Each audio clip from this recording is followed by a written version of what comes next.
السلام علیکم ناظرین، پروگرام اوپینین وتھ علی قاضی میں بلی کار اواں یاسر احمد ہم کو اسٹوڈیو میں جوائن کنتا سینئر تجزیہ کار علی قاضی صاحب. ویلکم علی صاحب.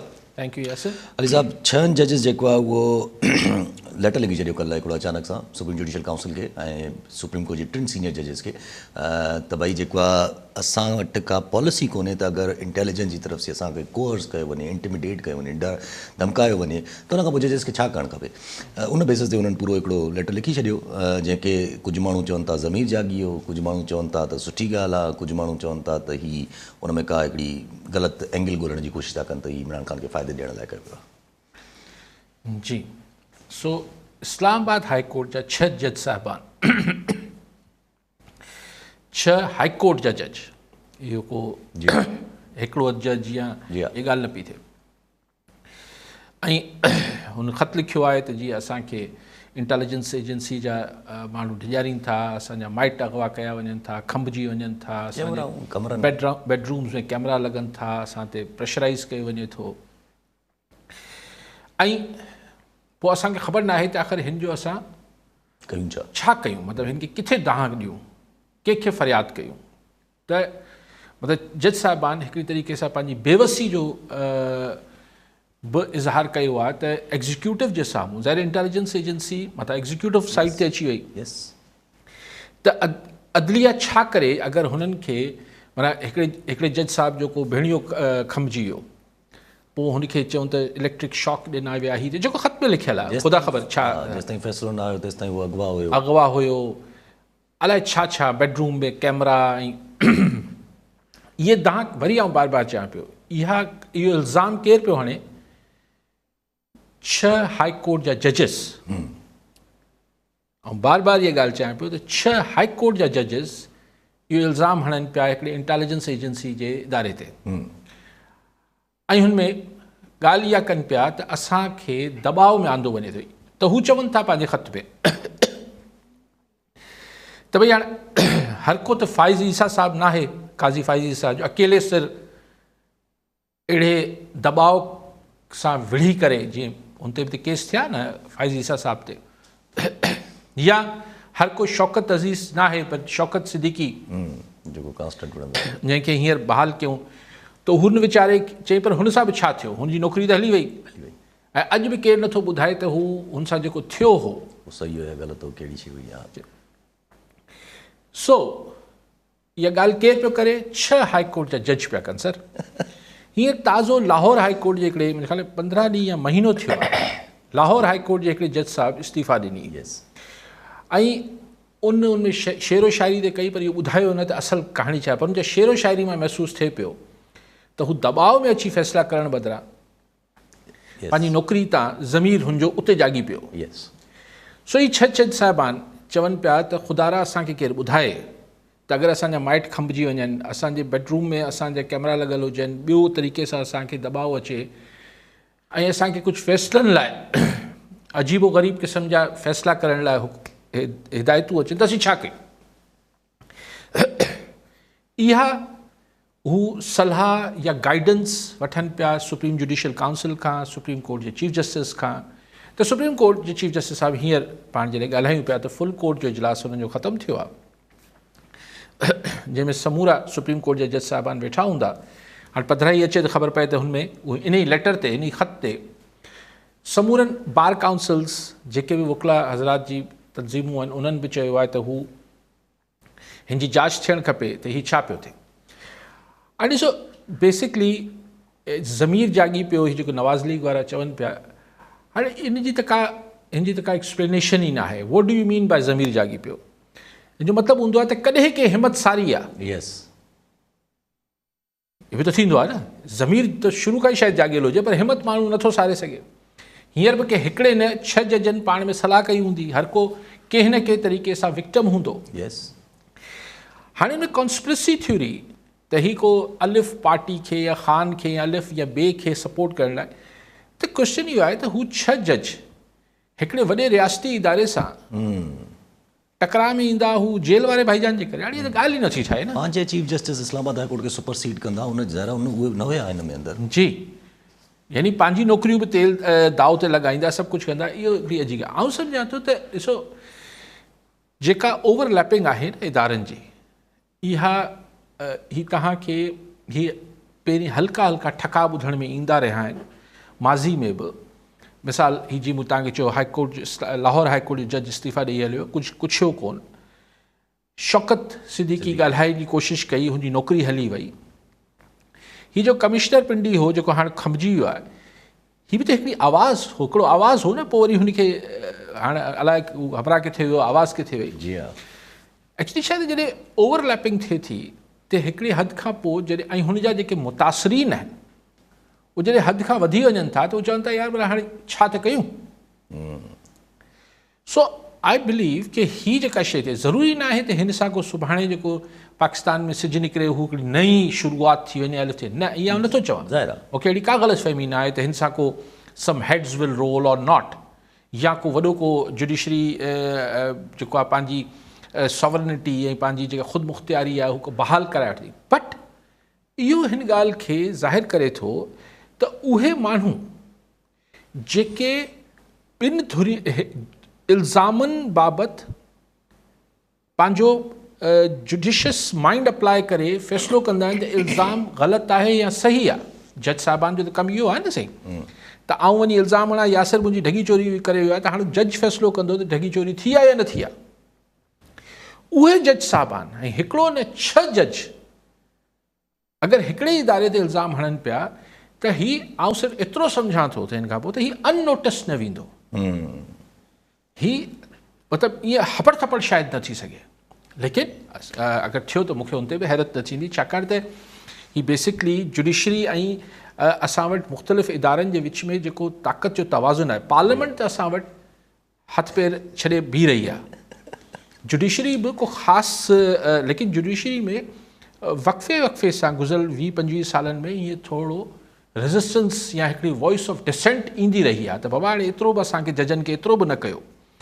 हीउ हुनजो ई हिकिड़ो तसलसुल आहे। ऐं अॼु 6 जज अगरि कठा थी अहिड़ो ख़त लिखी सघनि था हाई कोर्ट जा ऐं इस्लामाबाद हाई कोर्ट जा, कहिड़ी ख़बर। जी हा। हाणे मुतासिरीन हिन जजनि जी मुतासिरीन जी लिस्ट में यस, को सिंध मां, को पंजाब मां, को KP मां, को सुप्रीम कोर्ट मां। उहो लेटर में लिखियो अथऊं न त तव्हां मीटिंग घुरायो त हुन में ॿिया माण्हू बि साम्हूं अची वेंदा। थी सघे थो त ॿिया माण्हू बि इहो हिमत सारे वठनि, ऐं जेको ज़मीर जाॻण जी ॻाल्हि थिए पई ॿियनि जो ॿियो बि हिमत सारे वठनि। जी हा। पर देन वॉट, ॾिसणो इहो आहे त काज़ी फ़ाइज़ ईसा साहब, ॾिसो ही को सिर्फ़ु हिकिड़ो हू न आहे त हिकिड़ो केस में बल्ले जो निशान आहे न आहे, फलाण आहे, कंहिंखे ज़मानत ॾियणी आहे न ॾियणी आहे, ही को क़ानूनी अमलदारी जो यानी अदालती मामिलो, उहे एज सच को केस न हलंदो। ही क्वेश्चन जो आहे त एज़ चीफ जस्टिस ही जेके हुनजा सबॉर्डिनेट्स आहिनि हाई कोर्ट जा जजिस, जेके हुन जुडिशरी जो हिसो आहिनि जंहिंजी मैनेजमेंट ऐं सरबराही काज़ी फ़ाइज़ ईसा साहिब जे हथ में आहे। ॾिसूं त बतौर सरबराह आहिनि जजनि जे, हू पंहिंजे मातहतनि जी इहा जेका ॻणती ख़ौफ़ ऐं बेवसी आहे, हिन जो को इलाजु कढी सघे थो या नथो कढी। जी हा। कॉलर सां गॾु सज्जाद मरखंड गंबट मां। जी मरखंड साहब, छा चवणु चाहींदा? अस्सलाम वालेकुम। वालेकुम सलाम। साईं, सुवाल इहो आहे त जेकॾहिं एस्टेब्लिशमेंट जी मुदाख़लत न आहे त 9 मई जे वाक़िअनि खां पोइ इमरान ख़ान जी बि हिकिड़े सूबे में हुकूमत ठही ऐं प्लस में उहा टॉप जी जेको आहे सो नंबर 1 पार्टी ठही। हिकु त इन ते थोरो ॻाल्हाईंदा। ॿियो सर, गुलाम मुर्तज़ा जतोई ते कल्ह डॉक्टर जो मोरे में बि को पुलिस जी रेड हुई, ॿियो कराचीअ में बि रेड थिए, त इहो छा सरकार जा मसइला, सिंध गवर्नमेंट जा मसइला सिर्फ़ु इन्हनि जे मुखालफ़नि खे हिसाइणु या उन्हनि खे करणु? हेॾो सिंध में क़त्ल गारत डेली थी थिए, अॻुवाऊं फोर वारदातूं, का गवर्नेंस न आहे। भला इन जे बारे में थोरो तव्हां रोशनी विझंदा, छा सियासी मुखालफ़नि खे बसि अंदरि करणु आहे सिंध गवर्नमेंट जो? ठीकु आहे साईं। फ़क़ीर असगर मरी पेरूमल मां। जी मरी साहब, छा चवणु चाहींदा? अस्सलाम वालेकुम साईं। वालेकुम सलाम। साईं, मुंहिंजो अर्ज़ु आहे त असीं सागर ज़िले में रहूं था, असांजो नंढड़ो शहर आहे उते जो पेरूमल। सो उन जे लाइ अर्ज़ु करिणो हो त असां वटि असांजे इलाइक़े में तमामु जेको आहे सो माना बदअमनी वधी वई आहे ऐं कानून जी रिट का बि कान्हे ऐं हर जाइ ते सफ़ीना, आदाब, नशावर शयूं, मतिलबु त हर। जी साईं। साईं हाणे एस्टेब्लिशमेंट जो केतिरो इलेक्शन्स में अमल दख़ल हो न हो इहो त हाणे सभिनी खे ख़बर आहे। हाणे हुते छा गुफ़्तगू कयां। तव्हां चयो त मुर्तज़ा जितोई ते जी गिरफ़्तारियुनि जा मामला थियनि पिया, ॿिया मसइला ख़तमु थी विया आहिनि सिंध में। साईं असां वटि सॼे मुल्क में ईअं ई आहे त असां वटि ही असल मसइलनि बदिरां ही मसइला वधीक तरजीह वठंदा आहिनि। ज़ाहिर आहे अपोज़िशन में आहे मुर्तज़ा जितोई, त हुन ते सख़्ती त थियणु त न खपे, लेकिन छा थो करे साईं पीरूमल में मसइला आहिनि, अमन अमान जी सूरत हाल ख़राबु आहे, साईं सॼे सिंध में सूरत हाल ख़राबु आहे। लेकिन कमिंग बैक जेको पाण जे मौज़ू ते डिस्कस कयो पिए, त हाणे सवाल इहो आहे त हितां ॻाल्हि किथे वधंदी। जीअं पाण हिते डिस्कशन कई पिए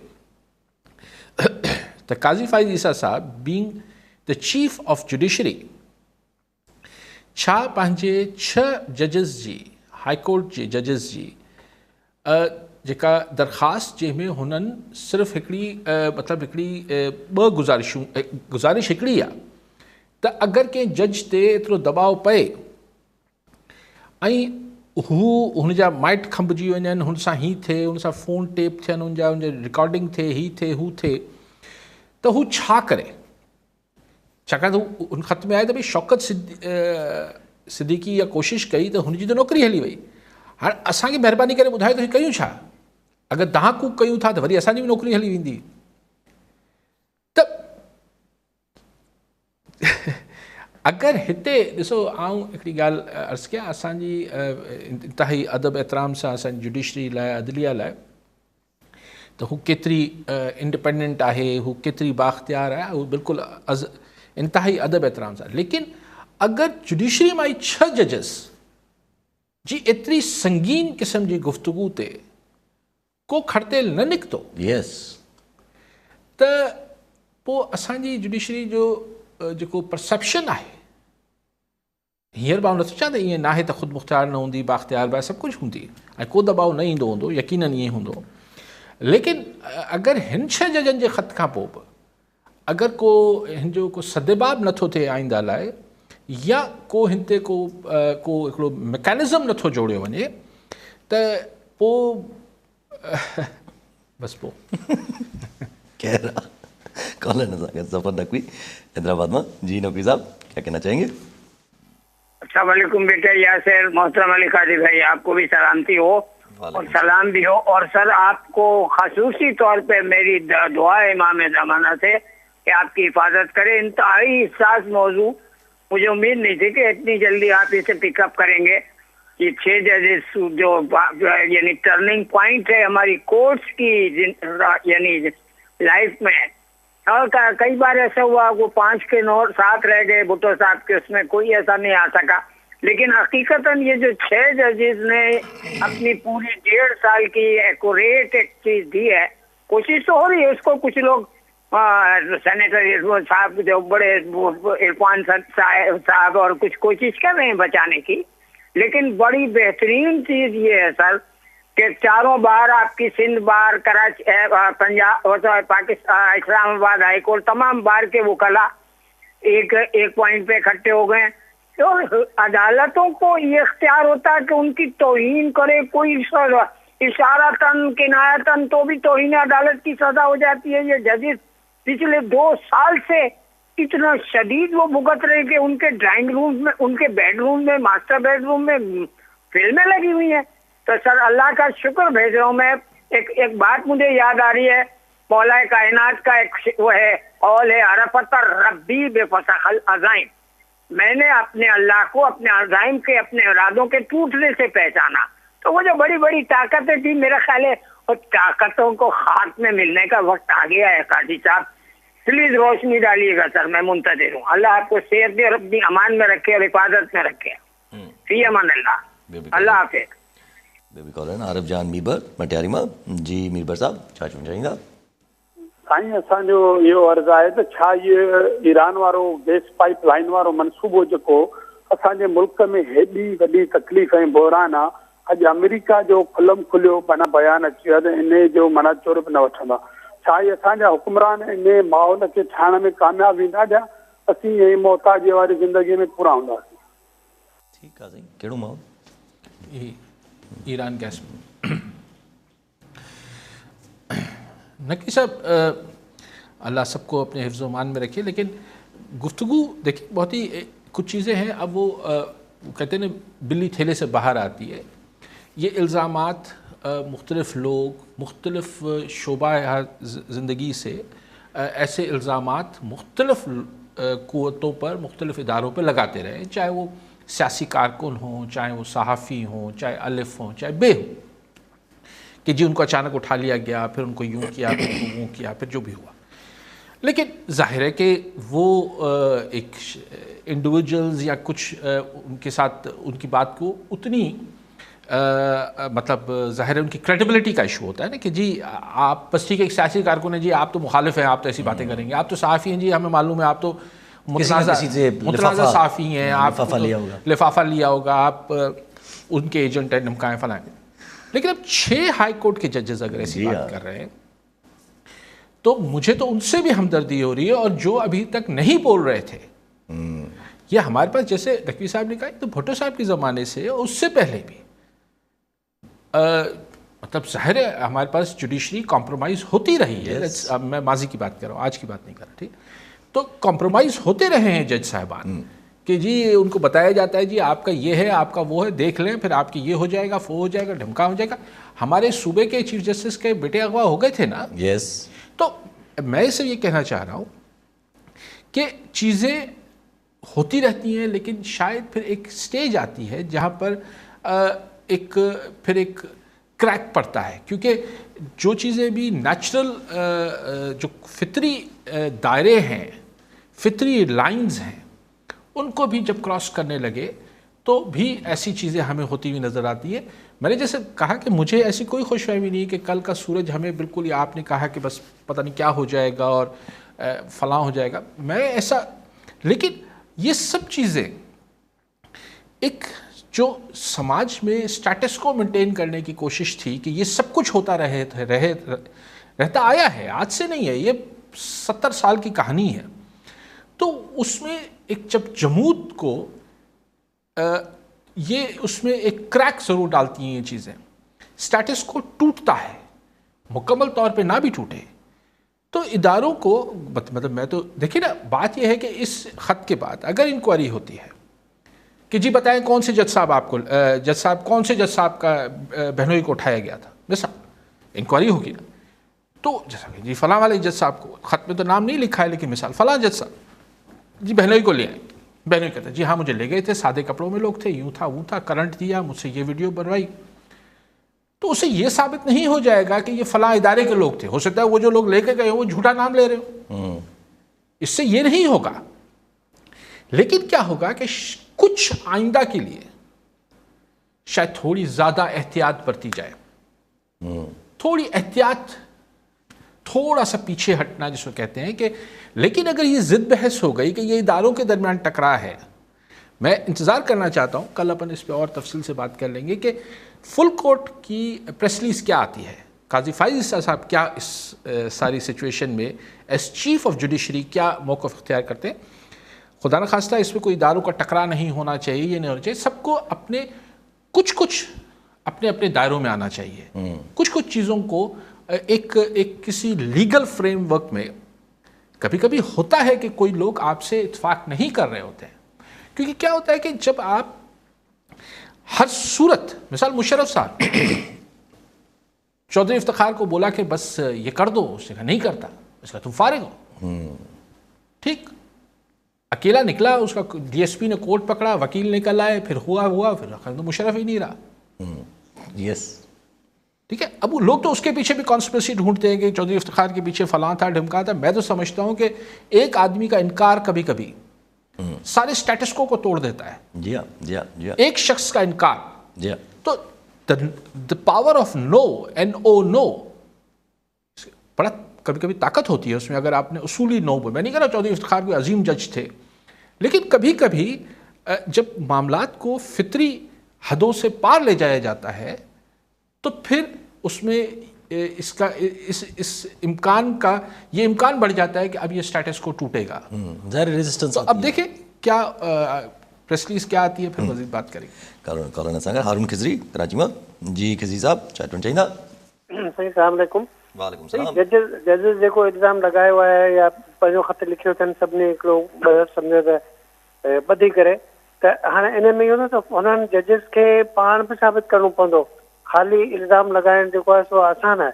ऐं उन खां पोइ ॿी ॻाल्हि त जेको प्रेशर हूंदो आहे सो सिर्फ़ु इहो न आहे त भई जेको ॿाहिरियों इदारो हुनखे प्रेशर पियो हुजे, हुननि जा पंहिंजा प्रेजुडिसिस ऐं प्रेफरेंसिस जेके हूंदा आहिनि। त असां तव्हां ॾिसो उमरतार बिंदियाल वारे दौर में हुनजे घर जा जेके माण्हू हूंदा उहे जीअं फ़ैसिलो कराईंदा हुआ।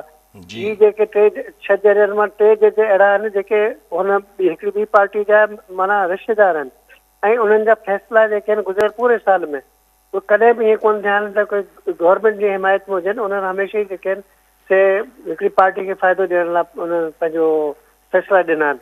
हाणे इन सभु जे हूंदे पोइ जेकॾहिं ईअं कजे थो, ऐं सुभाणे इन्हनि जो जलसो बि आहे PTI वारनि जो इस्लामाबाद में हिकु 2 ॾींहंनि में जेको जस्टिस आमिर फारूक जेको आहे ओके कयो आहे। त इन सॼे मामले खे ईअं ॾिसिजो त हीअ त का वॾी तहरीक जेका सा ब्लो अप थियण वारी आहे, छो जो जेकॾहिं मिसाल तौर ते PTI वारा वॾी तहरीक हलाइण जी कोशिशि कनि त हीअ हुननि खे त हिकिड़ो मवादु मिली वियो आहे। महिरबानी।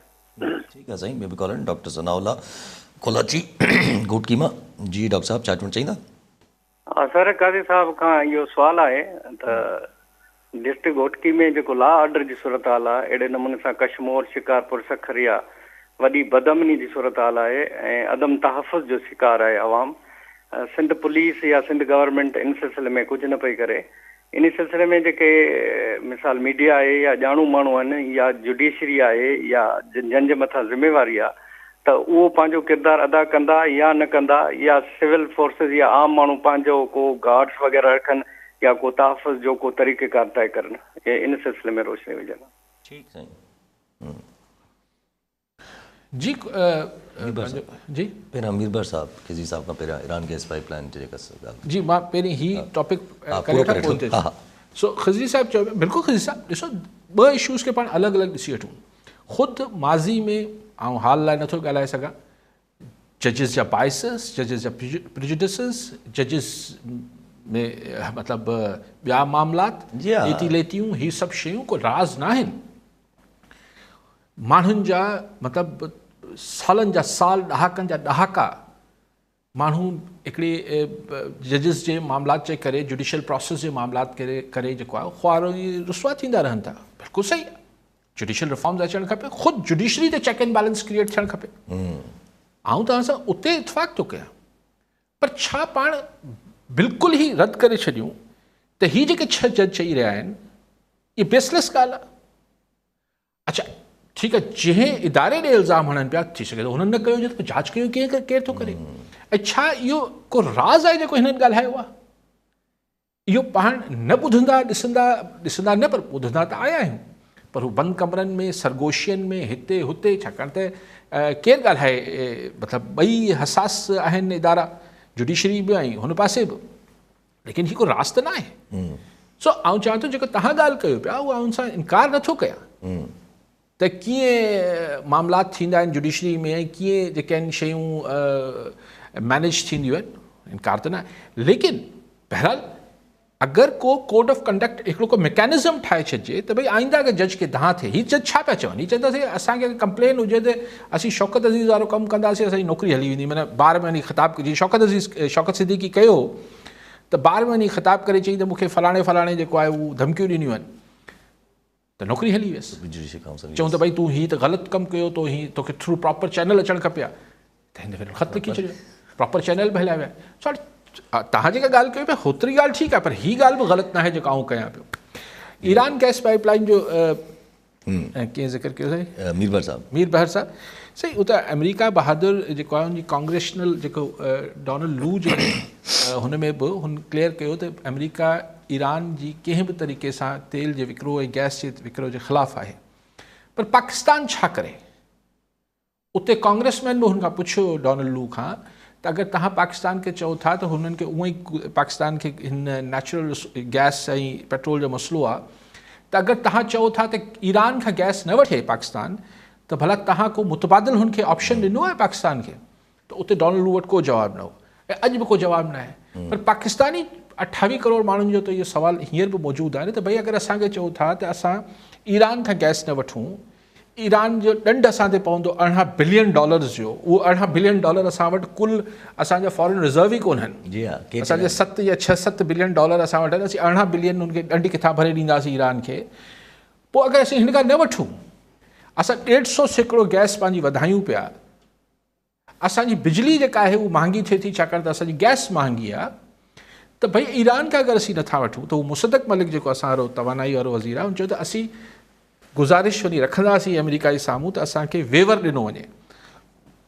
आई थिंक की अमेरिका वटि ऑप्शन ॾाढे जी लठ खे ॿ मथा आहिनि, लेकिन अमेरिका ॿिनि मां हिकिड़ो फ़ैसिलो करे न, या त असांजा $18 बिलियन असांखे ख़ातिरी ॾिए त $18 बिलियन जो असांखे ॾंड न लॻंदो या भरे ॾिए अमेरिका, या ॿी ॻाल्हि त अमेरिका असांखे मुतबादिल ॿुधाए एतिरी सस्ती ॿियो किथां गैस वठी ॾिए असांखे, एतिरी सस्ती जेतिरी ईरान में मिले थी, न त असांखे वेवर ॾिए। असीं ईरान सां को ॿियो सौदेबाज़ी त कोन पिया कयूं, असीं हुन गैस वठूं पिया सो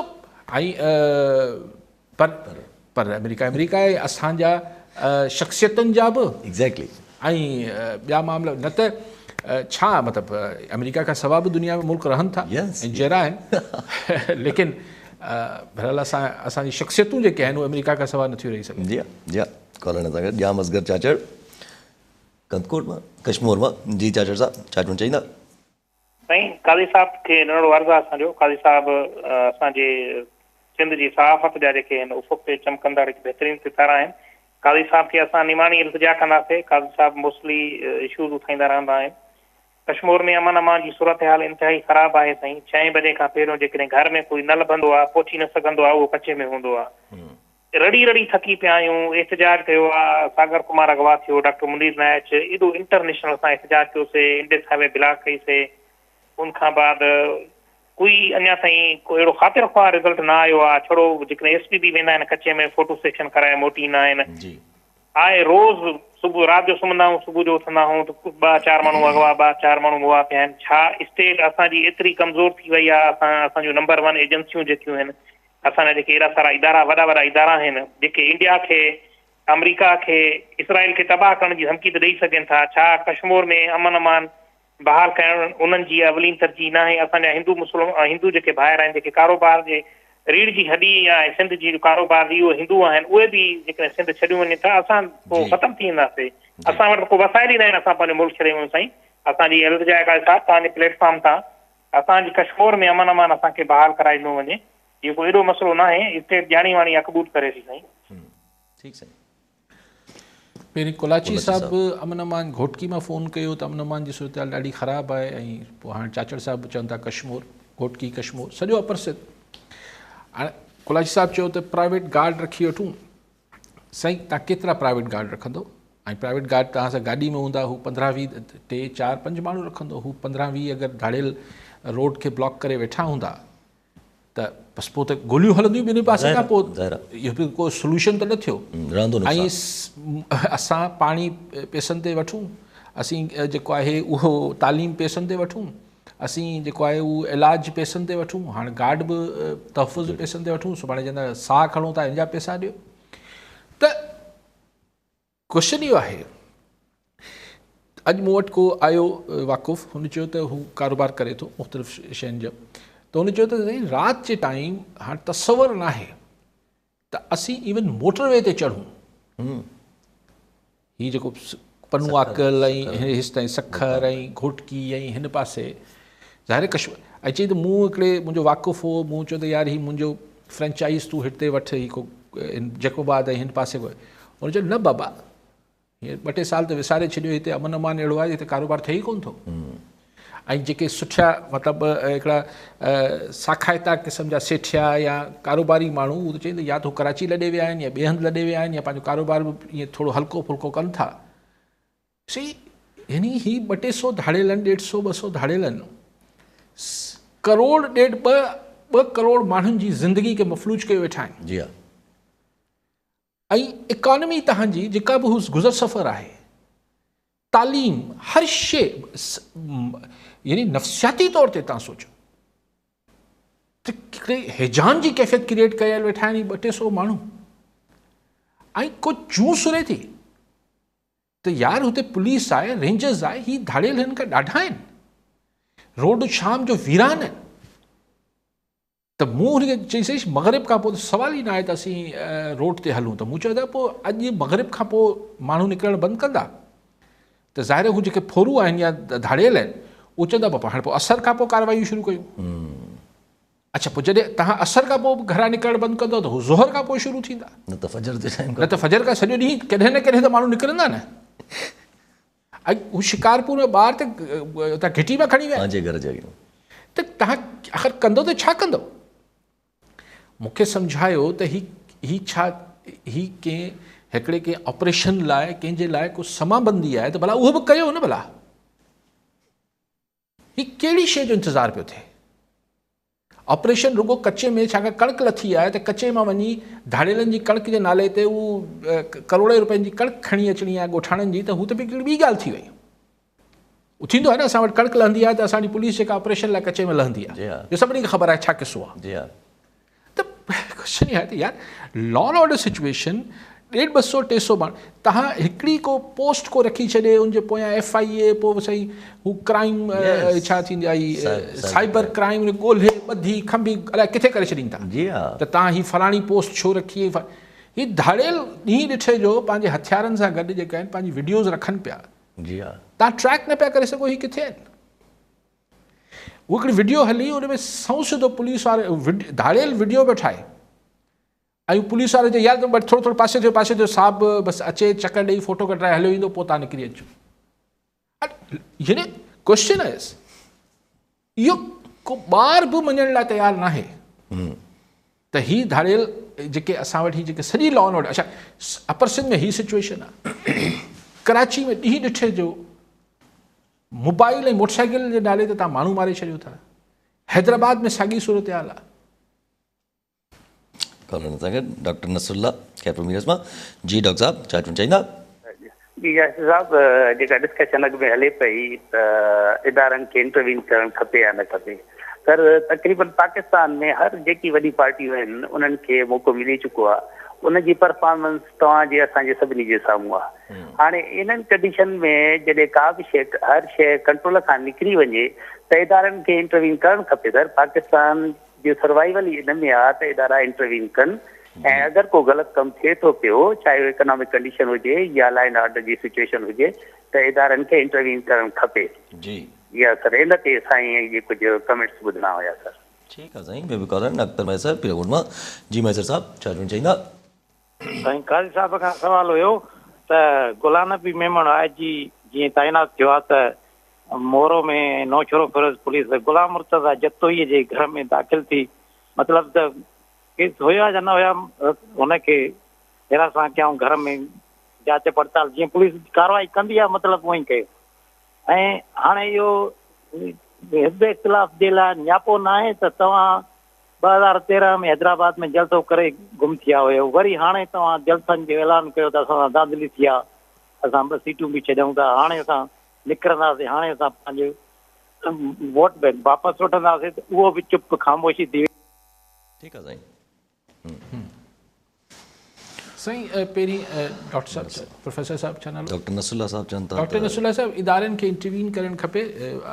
असां त का ॿी ॻाल्हि कई पई, तव्हां चओ गुफ़्तगू सां ई तसलसल, त इदारा सां ई इंटरवीन सां कीअं डॉक्टर साहब चवणु चाहियो पिया त मतिलबु असीं मीडिया जे इदारे सां आहियूं, त असीं घिड़ी वञूं या गवर्नर जेको आहे उहो HSN कॉलेज में घिड़ी वञे त बाबा तव्हां हिन ॿारनि जी फीस माफ़ु करे छॾियो, या HSN कॉलेज जो प्रिंसिपल जेको आहे गवर्नर हाउस में घिड़ी वञे, गवर्नर खे चए तूं कमु ग़लति पियो करीं, या पुलिस जेको आहे इरीगेशन डिपार्टमेंट में घिड़ी वञे, ऐं इरीगेशन डिपार्टमेंट जेको आहे उहो एजुकेशन डिपार्टमेंट में घिड़ी वञे, या एजेंसी जुडिशरी में घिरी, या फॉर दैट मैटर पॉलिटिशियंस सियासी पार्टी जुडिशरी में घिड़ी वञे, या एस्टैब्लिशमेंट जुडिशरी में घिड़ी वञे, या जुडिशरी जेको आहे जी हा पकोड़नि जा ऐं हिननि जा अघु मुक़ररु करणु शुरू करे एग्ज़ीक्यूटिव में जुडिशरी घिड़ी वञे। सर, कॉन्स्टिट्यूशन जो मतिलबु इहो हूंदो आहे त हिकिड़ो फ्रेमवर्क आहे न।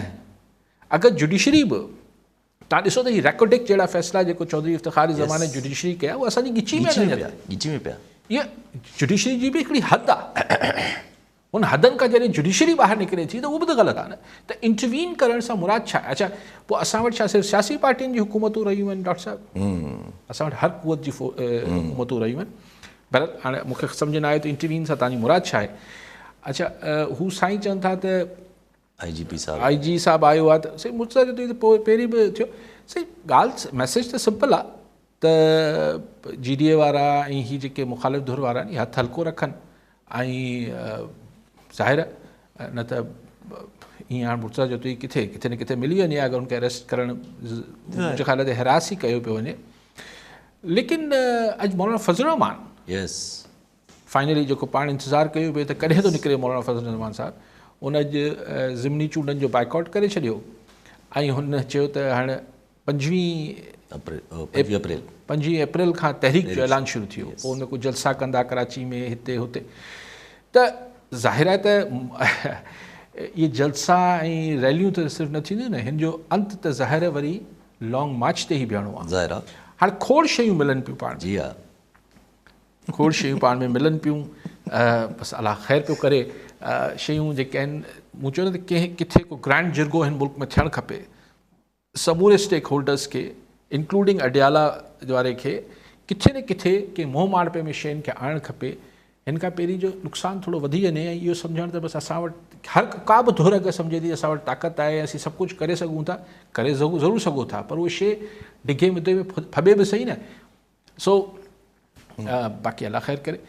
ॿिए पासे इंटरनेशनल फ्रंट ते हाणे टाइम न आहे पाण वटि. हीउ जेको UN में रेज़ोल्यूशन पास थियो इज़राइल जे ख़िलाफ़ु, तव्हां ॾिसो मतिलबु मोह जी पकाई आहे इज़राइल वटि त हू चए थो नथो वञे. लेकिन ॻाल्हि इहा आहे त हाणे जेका शइ थींदी न असि साहिबु 35, 40,000, 50,000 अलाए तरह केतिरा शहीद थिया आहिनि. लेकिन उन हाणे जेको गोड़ सॼी दुनिया में थींदो, हाणे इहो न थींदो त इज़राइल छा पियो करे, अमेरिका छा पियो करे. हाणे इहो थींदो त माना पोइ UN बेवस आहे, यस पोइ हीउ डमी आहे. इंटरनेशनल लॉ सॼो डमी आहे. सॼो यूनाइटेड नेशन जी रेज़ोल्यूशन सिर्फ़ु ग़रीब गुरबे लाइ इज़राइल लाइ न आहे. त इहो हाणे इहो हिकिड़ो पब्लिक ओपिनियन अञा वेतर वधंदो ऐं नेतन्याहू के देर सवेर या त हुनखे रिज़ाइन करिणो पवंदो या अमेरिका जी ॾिसो न फर्स्ट टाइम डिघे 35-40,000 माण्हुनि जी शहादत थी आहे. लेकिन बहरहाल इज़राइल मतिलबु वर्ल्ड फोरम्स ते आइसोलेट त थियो आहे. ठीकु आहे साहब, वॾी महिरबानी साहब. नाज़रीन, अॼु जे प्रोग्राम जो पूरो थियो. वरी मिलाईंदड़ प्रोग्राम में दुआ में यादि.